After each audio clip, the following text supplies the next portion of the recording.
ஸ்ரீமாத்ரே நமஹ. கடந்த 2-3 நாளாக நிர்குணஸ்வரூபத்தை பார்த்துன்னு வந்தோம்.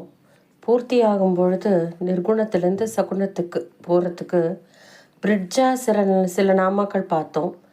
அது எல்லாமே ஒரு குணத்தை சொல்லி அந்த குணத்தை அழிப்பவள் அப்படின்னு பேர் நாமாஸாக ரெண்டாக அந்த பிரிட்ஜு வந்ததுங்கிறத பார்த்தோம்.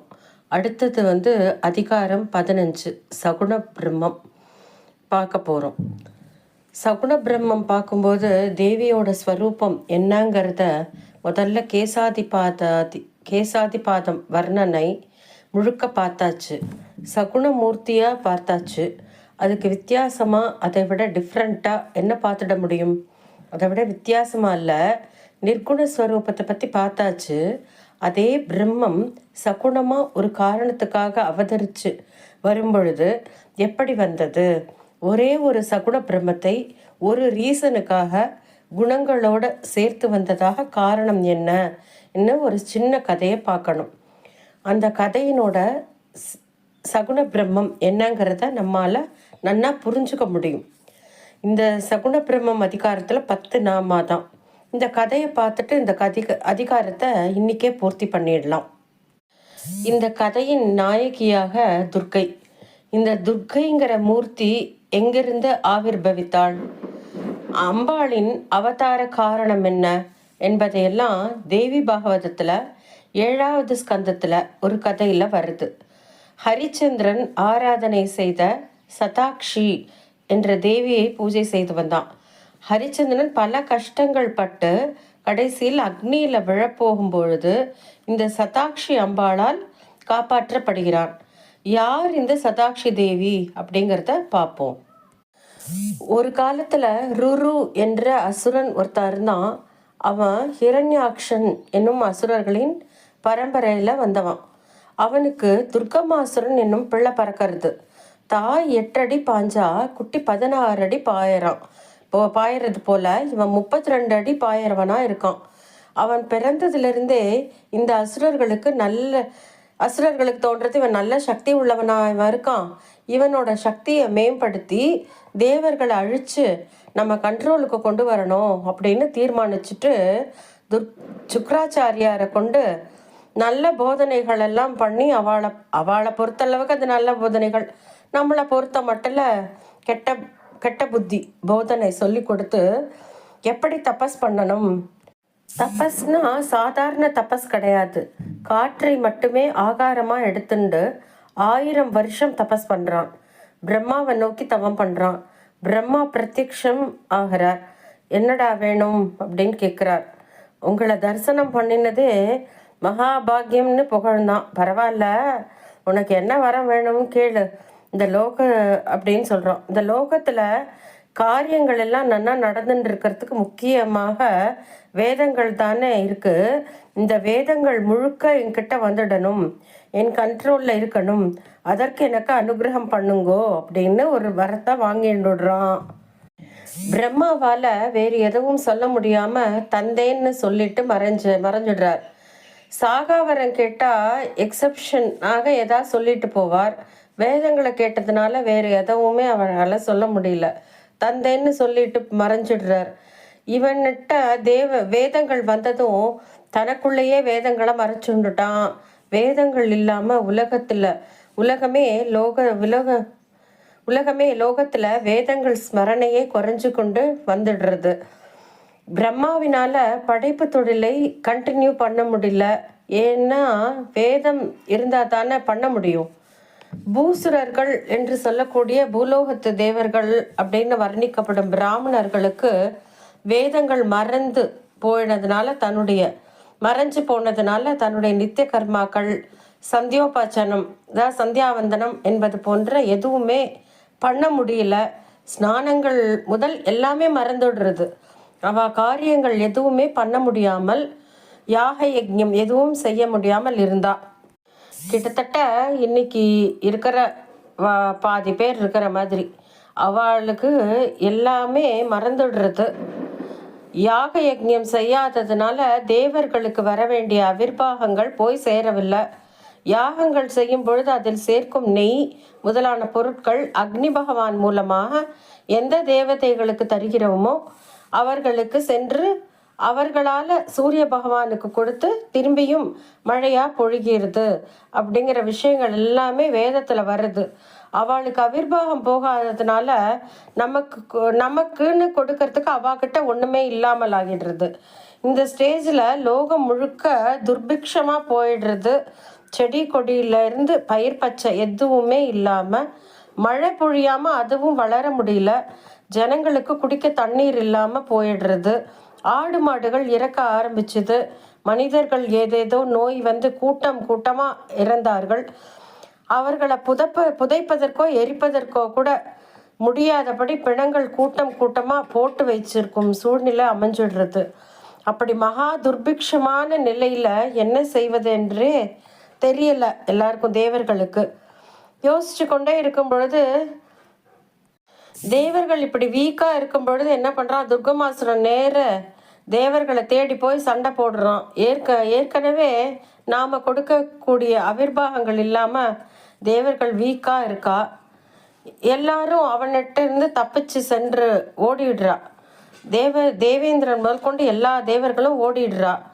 திரிமூர்த்திகளும் அவர்களோட இடத்த காலி செஞ்சுடுறா. திரிமூர்த்திகள் வந்து சுமேரு மலையில் போய் தங்கிடுறா. தேவர்களும் இமயமலை சாரலில் ஏதாவது ஒரு குகைக்குள்ளே சென்று ஏதோ அங்கங்கே இருக்கிற குகையில் தங்கிடுறா. வேறு வழி கிடையாது, அம்மா கிட்ட தான் போகணும் இதுக்கு அப்படின்னு தேடின்னு போகிறா. துர்கமாசுரன் எப்படி அன்னாகாரமின்றி காற்றை மட்டுமே சுவாசிச்சுட்டு இருந்தானோ அதே மாதிரி நாமும் தபஸ் செய்வோம் அப்படின்னு தீர்மானித்து அம்பாளை நோக்கி தபஸ் பண்ணுறா. அம்பாளும் பிரத்யக்ஷமாறா. என்னப்பா ஆச்சு குழந்தைகளே, என்ன ஆச்சு, என்ன சமாச்சாரம் அப்படின்னு கேட்குறா. தேவர்களும் பூலோகத்தில் இருக்கும் சூழ்நிலையை சொல்லி எங்களையும் இங்கே அடித்து விரட்டிட்டாமா, நாங்களும் இப்படி இருந்துட்டுருக்கோம் அப்படின்னு சொல்கிறா.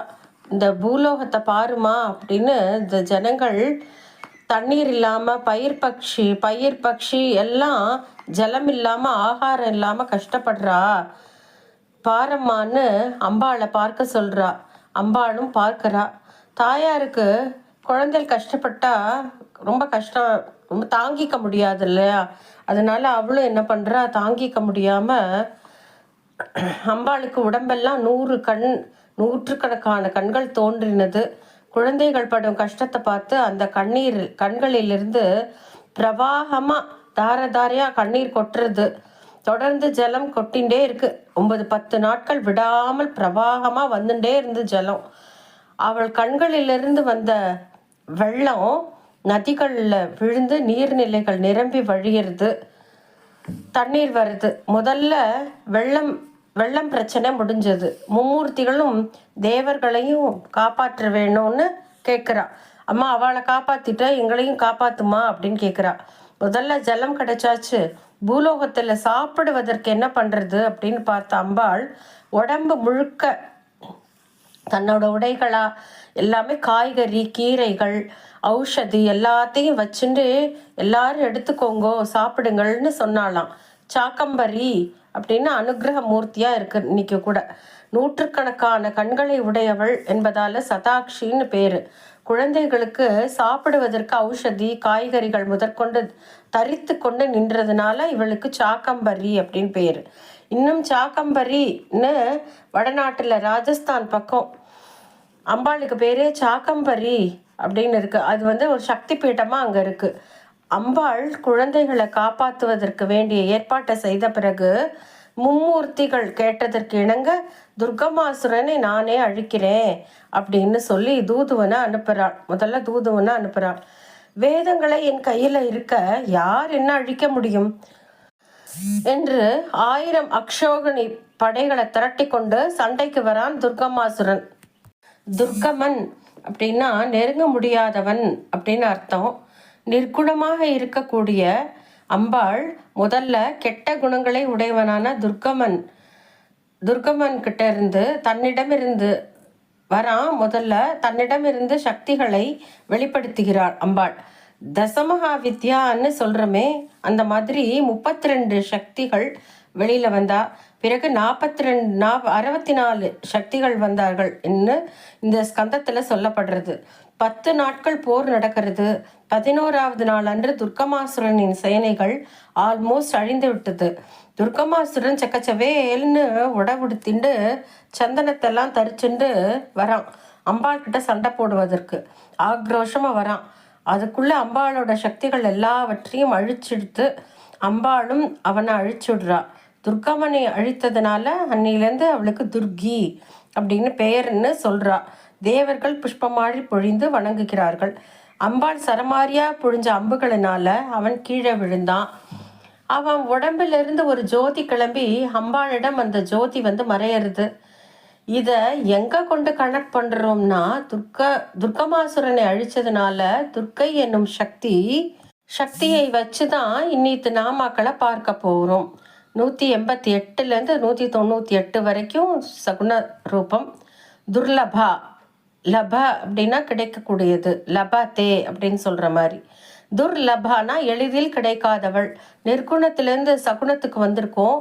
ஏற்கனவே துர்குணங்கள் உள்ள ஜீவனை சுத்தப்படுத்தி இதுக்கு முன்னால் பேர்ஸ் ஆஃப் நாமா பார்த்தோமே, நிர்மோகா, மோகநாசினி, நிர்மமா, மமதாஹந்திரின்னு எல்லா துர்க்குணங்களையும் அழிக்கக்கூடிய பேர்ஸ் சொல்லிண்டே வந்தோம். அந்த துர்க்குணங்களை மட்டுமே அழிக்கக்கூடிய சகுனமூர்த்தியை சொல்லி அதன் மூலமாக எப்படி நமக்கு அனுகிரகம் பண்ணுறாங்கிறது தான் சகுனஸ்வரூபம். 189 துர்கமா. துர்கமாசுரனை அழித்தவள், கிட்ட நெருங்க முடியாதவள். அவளை சுலபமாக நெருங்க முடியாது. துர்கமாசுரனை சுலபமாக நெருங்க முடியாதபடிக்கு வேதங்களை மறைச்சு வச்சுட்டான். இவளை அம்பாளை ஈஸியாக நெருங்க முடியாத துர்கமா. எப்படி சுலபமாக நெருங்க முடியாத துர்கமாசுரன் அவன் போய் அவள்கிட்ட நெருங்க முடியாத படிக்க அவள் பண்ணினாள். அவன் போர் பண்ணவன் தான். அவன் 1000 அக்ஷகுனி சேனையுடன் வரும்பொழுது தேவர்கள் எல்லாம் பயந்து ஓடுறா. இவன் வந்துட்டானே என்ன பண்ணுறது அப்படின்னு அம்பாள் ஒரு அஸ்திரம் விட்டு ஒரு ப்ரொடக்ஷன் ரிங் ஃபார்ம் பண்ணுறா. தேவர்களை சுற்றி தாம் மட்டும் அந்த ரிங்குக்கு வெளியில் நிற்கிறா. ஆயுதங்களை ஏந்திண்டு சக்தி சேனைகளோட சண்டையிட அந்த ரிங்குக்கு வெளியில் அவன் நிற்கிறா. ரிங்குக்கு வெளியிலோ உள்ளிலோ பக்கத்திலேயோ போக முடியாதபடி துர்கமாசுரனை பண்ணுறா. அவனே வேதத்தை நெருங்க முடியாதபடி வச்சுட்டு இருக்கான். அவனும் நெருங்க முடியாதபடி ஒரு ப்ரொடக்ஷனை தேவர்களுக்கு கொடுத்துட்டா. இவள் நினைச்சா அப்படியும் இருக்க முடியும். ரொம்ப சுலபமாக ரீச் பண்ணக்கூடியவளாகவும் பக்தர்களுக்கு இருக்கா. சேம் டைம் கெட்டவர்களுக்கு எளிதில் நெருங்க முடியாதவளா இருக்கவள் துர்கமா. 190வது நாமா துர்கா. துர்கமாசுரனை அழிச்சதுனால துர்கி அப்படின்னு அழைக்கப்படுபவள் துர்கா, துர்கை. துக்கஹந்திரி, துக்கங்களை அழிப்பவள், கஷ்டங்களை அழிப்பவள். இந்த மூர்த்தியின் அவதாரமே துக்கத்தை போக்குறது தானே. பத்ரகாளின்னு பார்த்தோமே, அது மாதிரி சிங்கத்து மேலே உட்கார்ந்துருக்கா. பார்க்கறதுக்கு உக்ரமா இருக்கா. கை நிறைய இத்தனை ஆயுதங்கள் இருக்குன்னாக்கா அது ஒரு அவசரம், ஒரு ரீசன். கெட்டதை அழிக்கிறதுக்காக அவளுடைய நேச்சரே.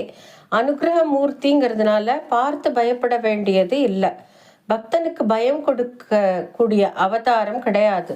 அவனை காப்பாத்துறதுக்காக அவள் அப்படி இருக்கா. துக்கஹந்திரி. துர்கைக்கு இந்த ஒரு கதை இல்லை, பல கதைகள் இருக்கு. பல சந்தர்ப்பங்கள்ல அம்பாள் அழிக்கக்கூடிய மூர்த்தியாக வரா. மகிஷாசுரமர்த்தினி இன்னும் பல கோவில்கள் துர்கைன்னு சந்நிதியில விற்கும் பொழுது காலுக்கு கீழே மகிஷனோட தலை இருக்கிற ஒரு ஸ்வரூபத்தை நாம பார்க்கிறோம். துஷ்டசம்ஹாரம் பண்ணி சிஷ்டர்களை ரட்சிக்கிறவளாக அந்த கதையும் பிரபலமாக இருப்பதனால மகிஷாசுரமர்த்தினி ஸ்வரூபத்தை துர்கைன்னு சொல்லி வழிபடுறோம். துக்கஹந்திரி. சுகப்பிரதா. சந்தோஷத்தை பிரதா கொடுப்பவள், கஷ்டத்தை அழிப்பதன் மூலமாக சுகத்தை கொடுப்பவள். துஷ்டதூரா. துஷ்டர்களால் அணுக முடியாதவள். துராச்சார சமனி. ஆச்சாரம்னா நன்னடத்தை, கெட்ட நடவடிக்கைகள் இல்லாமல் சரியான வழியில் பண்ணுபவள்.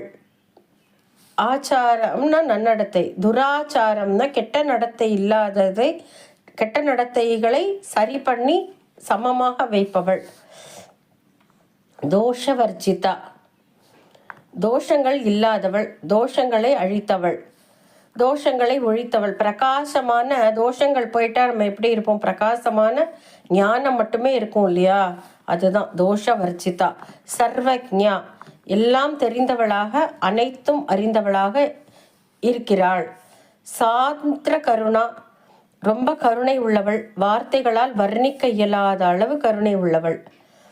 198வது நாமா சமானாதிக வர்ச்சிதா. சமான அதிக வர்ஜிதா, அவளுக்கு சமானமாகவோ அவளுக்கு அதிகமாகவோ யாரும் இல்லை.